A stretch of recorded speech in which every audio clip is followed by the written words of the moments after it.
Yaramutse. Okay, I'd like to continue with the last lecture. Reka dukomeze n'amasomo y'ubutumwa bwiza. Today is the fourth day. Ni umunsi wa kane. So last time I talked about the beginning of Ubushize twavuze ku ntangiriro y'icyaha. God commands you shall not eat the fruit of the knowledge of the evil. Imana yaravuze ngo ntuzajye ku giti cy'ubwenge bumenyesha icyiza n'ikibi.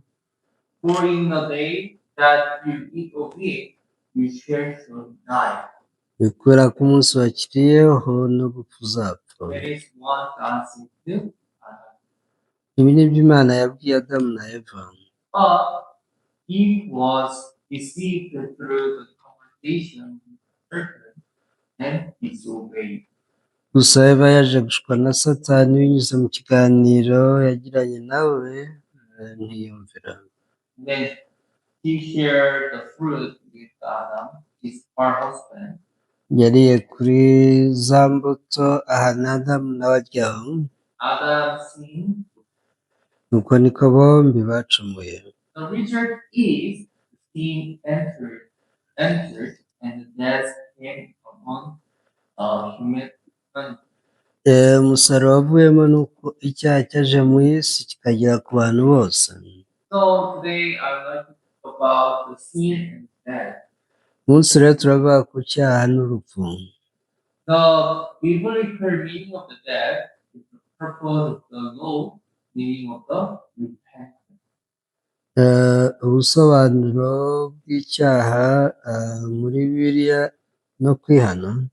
Today's topic is the biblical meaning of the death and purpose of the law, the meaning of the repentance. Uyu munsi turavuga ku cyaha nk'uko kivugwa na Bibiliya, intego y'amategeko ndetse no kwihana. Last time I told you about the two kinds of the death. Ubushize nabwo nabaganiriye ku rupfu rw'amoko abiri. The first death is to separate with the body and soul. Urupfu rwa mbere ni igihe umwuka utandukana n'umubiri. So everyone they die, then the body and the soul, that is the physical death. Abantu bose iyo bapfuye urupfu rw'umubiri ni ukuvuga ngo umwuka wabo utandukana n'umubiri.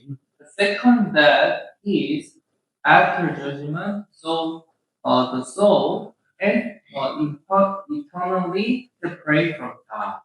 Ariko urupfu rwa kabiri ni uko nyuma y'urubanza roho y'umuntu izatandukanywa n'Imana burundu. Because of the sin they entered. Ni ukuvuga umuntu wese uzaba afite icyaha azajya mu muriro. So the Bible even told us about this. Ibyo biri bivugaho. So when you read Romans chapter 5 verse 12, Nisomye Abaroma ibice 5:12. the Bible says, because the one man sin entered the world. Birivuga ko icyaha cyinjiye mu isi binyuze mu muntu umwe. Through sin, death and death. Ndetse n'urupfu ruzanwa n'icyaha. And death spread to all people. Uko niko urupfu rwageze ku bantu bose. The consequences is the human problem is not merely hardship. Rero ingaruka ntabwo ari uko abantu bahuye n'ibikomeye. But the death caused by sin, especially spiritual death. Ahubwo ni urupfu rwazanwa n'icyaha by'umwihariko gupfa mu mwuka. So what you need to care is you need to care about the spiritual death. Icyo dukeneye kwitaho rero ni urupfu rwo mu buryo bw'umwuka. When sin entered, the fellowship with God is cut off. Ubwo icyaha cyinjiraga ubusabane bw'umuntu n'Imana bwararangiye. That is the spirit. Urwo ni urupfu rwo mu buryo bw'umwuka. People are sensitive to the body. Abantu usanga iby'umubiri babiha agaciro cyane, but people become numb to the spiritual destruction. ariko ntabwo bajya bita ku kurimbuka kwa roho. So this means, even though we have a sixth senses, Rero nubwo dufite ibyiyumviro, we can taste, we can see, we can smell, we can listen, and we can feel. aho dushobora kuryoherwa, tugahumurirwa, ndetse twumva ibidukozeho, tukaba twanumvisha n'amatwi, tukanarebesha n'amaso. However, if you are in the spiritual death, even though you have a senses, you cannot sense spiritual things. Rero uramutse uri umupfu mu by'umwuka, nubwo waba ufite ibyo byiyumviro byose, nta kintu wakumva mu by'umwuka. That's why it is hard to believe. Ibyo rero bituma abantu bibagora ku kwizera Imana. There's a one. Urugero, So young, there was two brothers who used to live a mountain. hari abavandimwe babiri bajyaga baba mu misozi. One day, younger sibling was beaten by serpent. Umunsi umwe murumuna w'umwe muri bo yaje kuribwa n'inzoka. This serpent has a venom. Ni inzoka ifite ubumara bwica. So if the venom reached to the heart, that's fine. Ku buryo iyo ubwo bumara kwira byari kumwica. Despite first aid, the condition worsened. Rero uyu mwana yatangiye kumera nabi. And the doctor said it is difficult to be healed. Bamujyanye no kwa muganga, bati biragoye ko rwose uyu yakira. Because this venom is so serious, that's why it is already spread to all. Uburozi ni bubi cyane kandi bwamaze kugera mu mubiri hose. You know what the poison makes you to die? How the poison makes you die? Muramuzi uburozi uburyo bwica umuntu? Is poison of the snake make your body, your blood, as a kind of the not the this kind is make the heart. Your is venom make your body the blood hard. Uburozi bw'inzoka bwageraga mu maraso akavura. That's why the blood cannot flow in your body. Byatumaga amaraso atabasha gukomeza gutembera. That's why the hospital said he's late, he will die soon. Rero abaganga baravuze bati uyu rwose arapfa mu minota mike. So finally they went to the elderly person known for throwing out the venom. Rero amaherezo bagiye gushakisha umuntu w'umusaza wari umenyereye kugombora. So when they reached this elderly person, he said, "You can wait. I will come back." Bamugeze aravuga ati muntegereze ndaje. So what did they do? What did they do? What did he do is he used the leeches to draw out the venom. The leech is kind of the bug which can like the may eat the blood of the animals. Icyo yakoze yashatse udusimba dushobora gukurura amaraso y'umuntu bita imisundwe. These leeches suck the blood of the human. Ni ukuvuga ngo umusundwe iyo kurumye utangira gukurura amaraso yawe. So the elderly person, he put the leeches, many leeches on the body of the younger siblings. umusaza rero yashakije imisundwe myinshi ayishyira ku mubiri w'uwo mwana, And these riches start to suck the blood from him. imisundwe yatangiye kugura amaraso yo mu mubiri w'umwana. And then these riches, the drunk, or the blood which with the poison. Iki imisundwe yakoze rero yamunyinyuje amaraso yose yari arimo uburozi, And then he could save his life. ubwo niko yabashije gukira. Snake venom killed the body. Uburozi bw'inzoka bwica umubiri, But the sin leads the soul to eternal ruin. ariko uburozi bwitwa icyaha bwo bwica roho bukajyana umuntu mu muriro utazima. You see, the people fear bodily danger. Abantu batinya ibyakwica umubiri, Yet the threat, the danger of the sin. ariko ntibajya batinya ububi bw'icyaha. They think the danger of sin is light. Batekereza ko iby'icyaha byo ari ibintu byoroheje. However, they care the bodily dangers. Ariko ibyica umubiri byo babitinya kubi. Let's read the Proverbs chapter 14, verse 9. Reka dusome igitabo cy'imigani, Proverbs chapter 14. imigani ibice 14.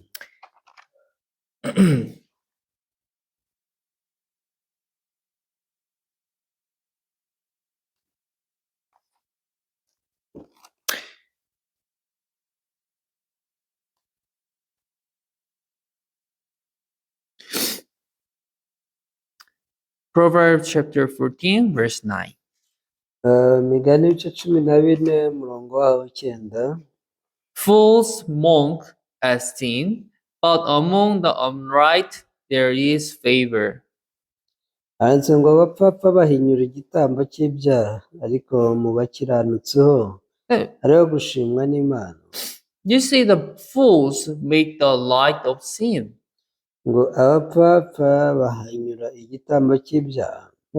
If one does not realize how terrible sin is, Iyo abantu badatahuye ububi bw'icyaha, they do not long for salvation. ntabwo bashobora no gushakisha agakiza. They do not seek forgiveness of sin. Ntibita ku by'imbabazi z'ibyaha.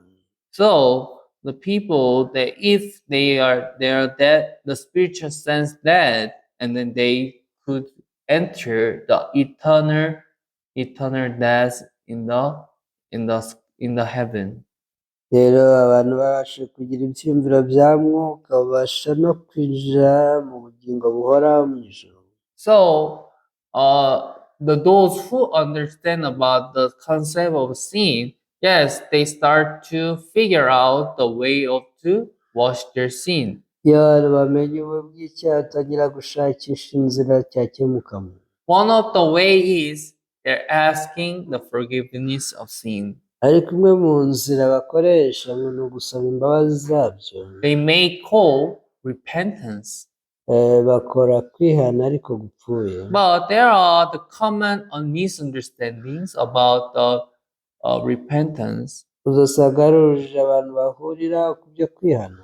Repentance is not same with the confessing sins and begging for forgiveness. Kujya kwihana ntabwo ari kimwe n'uko watura ibyaha byawe ukinginga ngo bibabarirwe. Repentance is not fixing myself and becoming a better person. Ndetse na nubwo ari uguhinduka umuntu mushya ngo ngerageze guhinduka. However, the repentance is a change of the direction.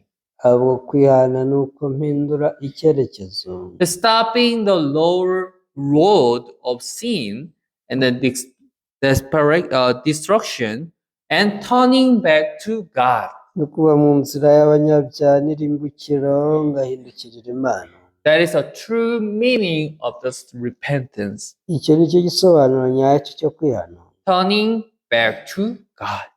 Gutera umugongo aho werekezaga ugahindukirira Imana. So you don't need to cry for your sin. ntabwo ukeneye kurira ngo urarizwa n'ibyaha. You don't need to shout to God, God, please forgive my sin. ntabwo ukeneye gusakuza uvuga uti Imana mbabarira ibyaha.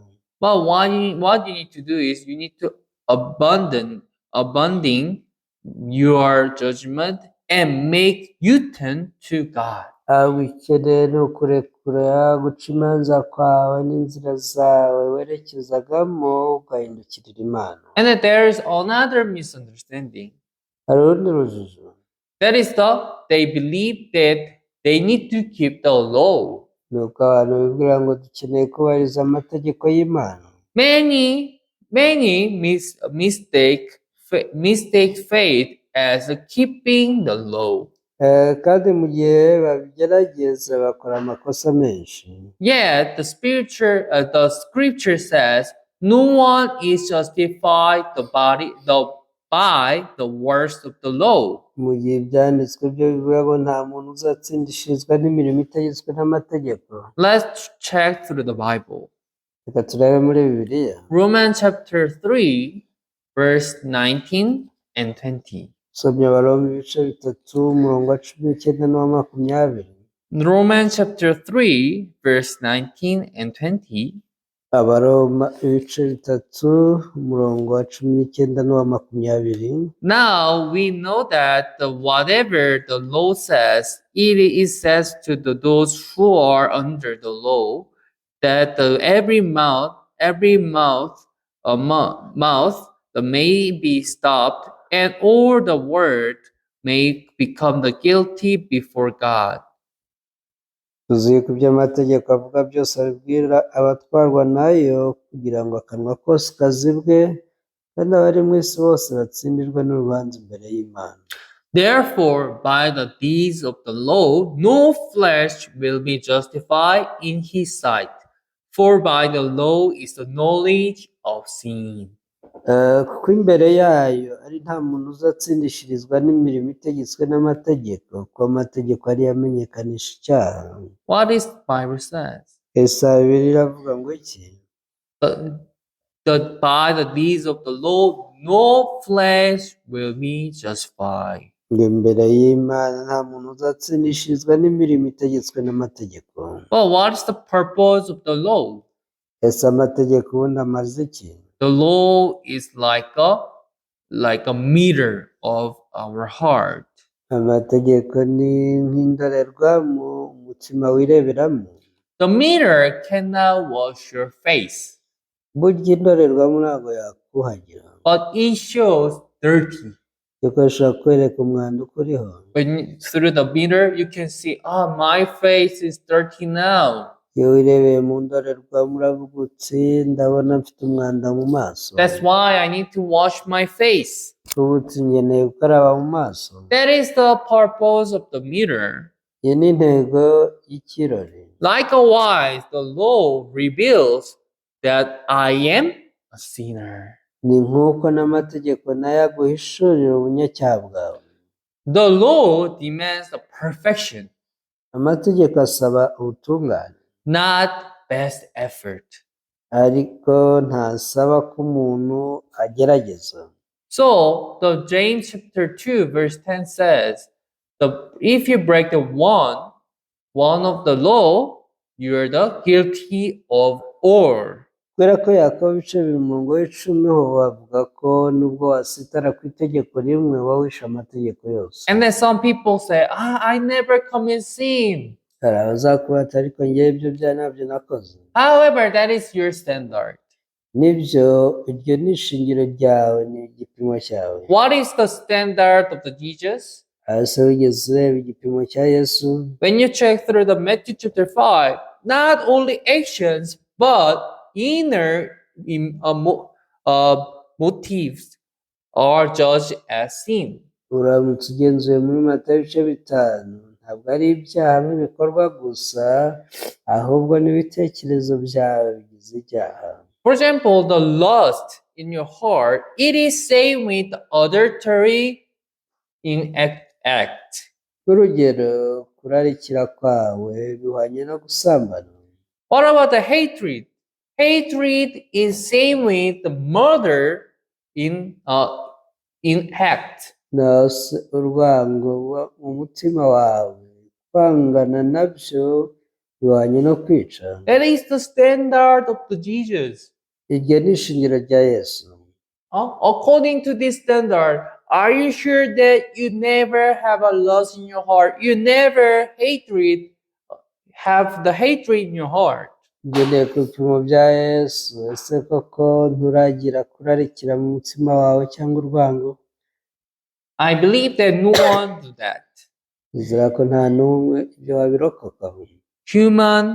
Humans cannot be made righteous by the law. Rero umuntu ntabwo ashobora gutungana binyuze mu mirimo itegetswe n'amategeko. So we can think about this. So why did God give the law? Urabona ushaka kwibaza uti kuki none Imana yaduhaye amategeko? The purpose of the law is to bring us to I cannot do it by my strength. Ariko amategeko aba agamije kutwishyura ngo ibi ntitwabyikorera. So we long for grace. Tugatangira gushakisha ubuntu. So it is impossible to save ourselves. Ntibishoboka ko twakwikiza. That's why the Bible said God laid our sin on him. Niyo mpamvu bivuga ngo Imana yamushyizeho ibyaha byacu byose. So God gave us the solution.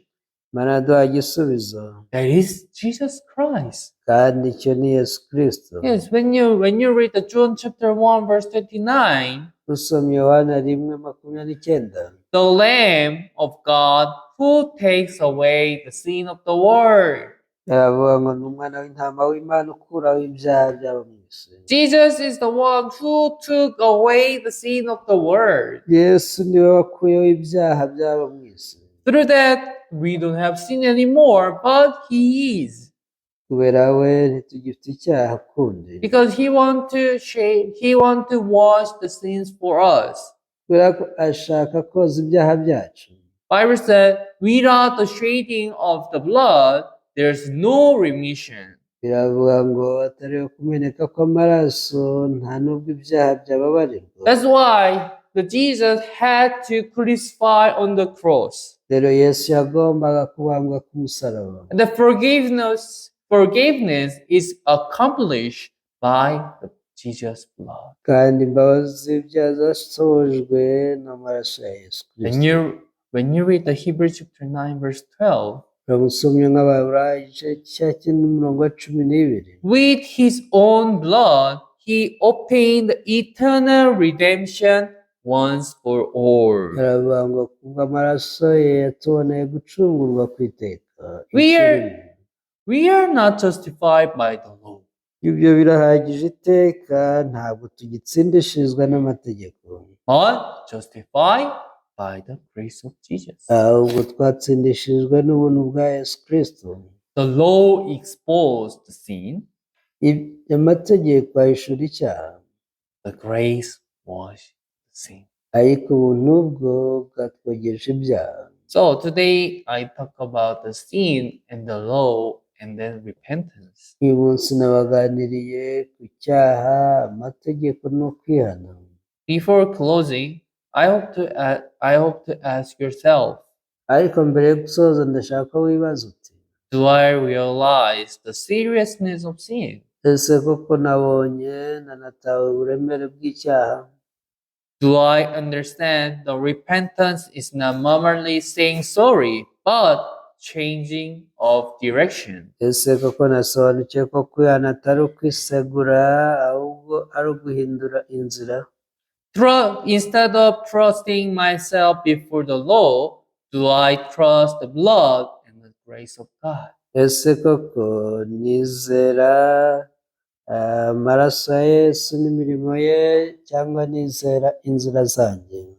So through this application, I hope you think about this matter yourself. Iyo nubikora niringiye ko uratekereza no ku icyo kibazo ugahagarara imbere yacyo. Thanks for listening today. reka mbashimire kuba mwaneze amatwi uyu munsi. Let's pray. Dusenge. Thank you, Father, for this time. Data wo mu ijuru ngushimiye uyu mwanya. Father, we know that how it is important to knowing that the second death, the spiritual death, is serious. Data tubashe kumenya uburyo ari iby'ingenzi kumenya ko urupfu rwa kabiri ari urwo kwitabwaho cyane. Yes, they just care about the death of body, but actually what we need to care is the death of the spirit. Ibyo abantu bita ku rupfu rw'umubiri, ariko icyo dukeneye kwitaho kurushaho ni ugupfa mu mwuka. That's why God gave us a law to realize ourselves. Nacyo cyaguteye kuduha amategeko ngo tubashe kwitahura. Through the law, we realize that, yes, I am sinner. Rero binyuze mu mategeko twaratahuye ngo turi abanyacyaha. Yes, once we know this, then we believe that we need the grace from God. Kandi ibyo tubigezeho twamenye ko dukeneye ubuntu bw'Imana. Because there is no one who can keep this law. Nta muntu n'umwe wakubahiriza amategeko. There is just one man who can wash our sin. Uretse umuntu umwe gusa niwe wabasha koza ibyaha byacu.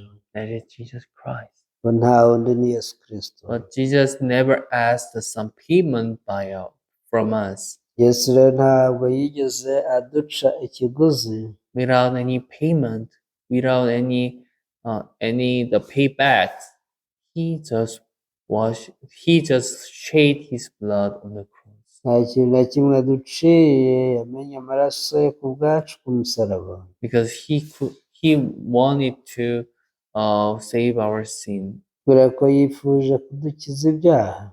So God, we are so thankful when we think about this truth. Mana, iyo dutekereje ku kuri tugira imitima ishima. That God, we are so happy to sharing the word continuously. Twishimiye gukomeza gusangizanya ijambo ryawe. We are happy with this time. No muri aka kanya turanezerewe. I pray in the name of Jesus Christ. Nsenze byose mu izina rya Yesu Kristo. Amen. Amen.